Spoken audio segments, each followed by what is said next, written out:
Okay, so we've got another electric plug here. So what Joey's going to do is we're going to measure from the edge over to where the conduit is. And then we're going to come from the edge of this panel over to make sure that we're at the same place. Then we're going to check the depth, how far the plug is away from the inside, so that we can make a mark. And then we're going to find Joey's drill laying over there. And we're going to drill this hole for the conduit.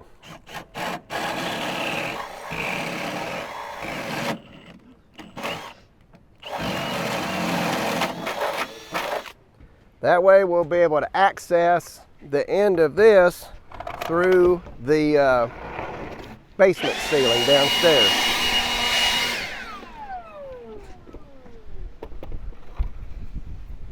Now we're ready to set a panel.